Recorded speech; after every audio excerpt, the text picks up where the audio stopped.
أعوذ بالله من الشيطان الرجيم. بسم الله الرحمن الرحيم. إن الحمد لله الصلاة والسلام على رسول الله وعلى آله وصحبه ومن تبعهم بإحسان إلى يوم الدين. மதிப்புக்குரிய சகோதர சகோதரிகளே, பெரியோர்களே, அஸ்ஸலாமு அலைக்கும் வரஹ்மத்துல்லாஹி வபரகாத்துஹு.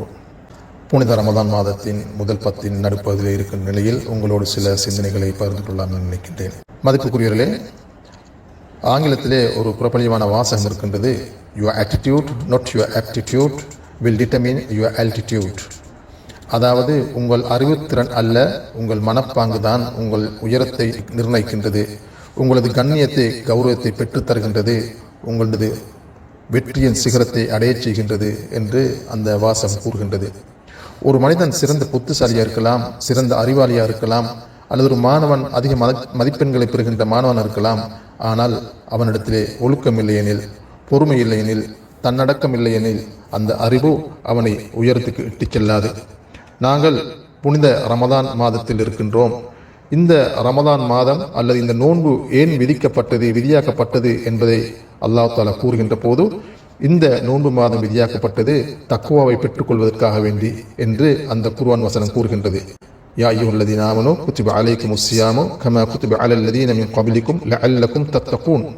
நீங்கள் தக்வாவை பெற்றுக்கொள்ள வேண்டும் என்பதற்காக வேண்டி, அந்த அல்லாஹ்வை உணர்ந்து பயந்து வாழ்கின்ற அந்த மனப்பாங்கை பெற்றுக்கொள்வதற்காக வேண்டித்தான் இந்த ரமதான் உங்களுக்கு விதியாக்கப்பட்டுள்ளது என்று அல்லாஹ் தஆலா அந்த குர்ஆன் வசனத்திலே கூறுகின்றான். எனவே அந்த அல்லாஹ்வை பயந்து வாழ்கின்ற, தவறுகளிலிருந்து தவிர்ந்து வாழ்கின்ற, பிழைகளை விட்டு தூரமாகி வாழ்கின்ற அந்த மனப்பாங்கை வளர்த்துக் கொள்வதுதான் இந்த ரமதானின் முக்கியமான நோக்கம். அவ்வாறு சொன்னால் அந்த தக்வாவுக்குரிய அந்த தக்வாவை பேணி நடப்பதன் மூலமாக, அந்த மனப்பாங்கை பெற்றுக்கொள்வதன் மூலமாக கிடைக்கின்ற வெகுமதி என்ன என்று கூறுகின்ற போது அல்லாஹ் தஆலா சூரா ஆல் இம்ரானிலே இவ்வாறு கூறுகின்றான். சாரிஉ இலா மக்ஃபிரத்தின் மின் ரப்பிக்கும் வ ஜன்னத்தின் அர்துஹா ஸமாவாத்து வல் அர்த் உஇத்தத் லில் முத்தகீன். அல்லாஹ்விடத்திலே கிடைக்கின்ற பாவ மன்னிப்பையும் வானம் பூமி அளவு விசாலமான சுவர்க்கத்தை அடைந்து கொள்வதற்காக விரைந்து செல்லுங்கள்.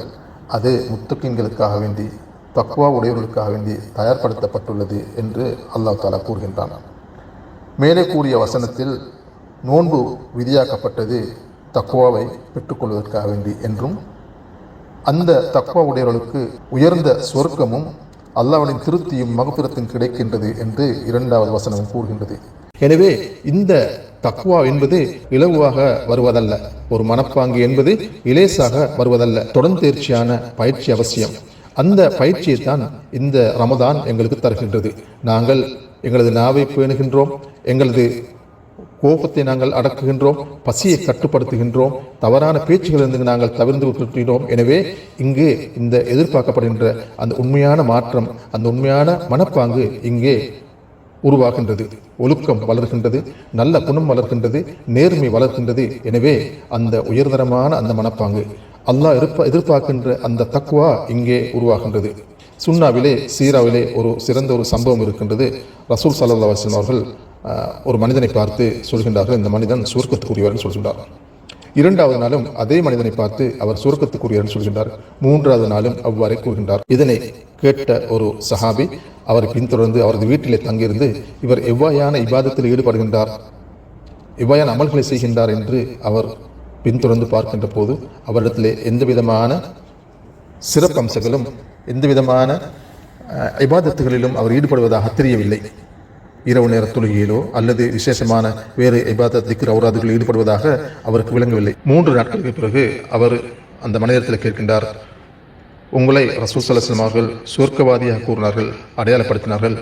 அந்த சுவர்க்கத்தை அடைந்து கொள்வதற்கு உங்களிடத்திலே எவ்வாறான அமல்கள் காணப்படுகின்றன, நீங்கள் எவ்வாறான இபாதத்தை செய்கின்றீர்கள் என்று கூறிய போது அவர் சொல்கின்றார், நான் எதுவும் விசேஷமான இபாதத்தில் நான் ஈடுபடுவதில்லை. ஆனால் என்னிடத்திலே ஒரு விசேஷம் இருக்கின்றது.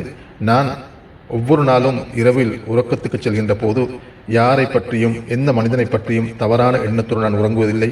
நான் மிகவும் சாந்தமான, அமைதியான, யாரை பற்றியும் எந்த ஒரு தப்பான எண்ணங்களும் இல்லாத மனநிலையில் நான் தூங்குகின்றேன். அவ்வாறு மனப்பாங்குடைய நான் இருக்கின்றேன் என்று அந்த மனிதர் கூறுகின்றார்.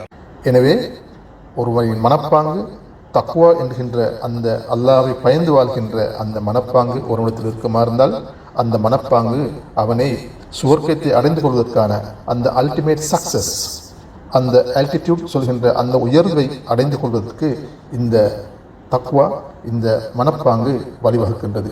எனவே அந்த சுவர்க்கத்தை அடைந்து கொள்வதற்கு அல்லாஹ் தஆலா இந்த ரமதானிலே எங்களுக்கு அருள் புரிவானாக என்று கூறி விடைபெறுகின்றேன்.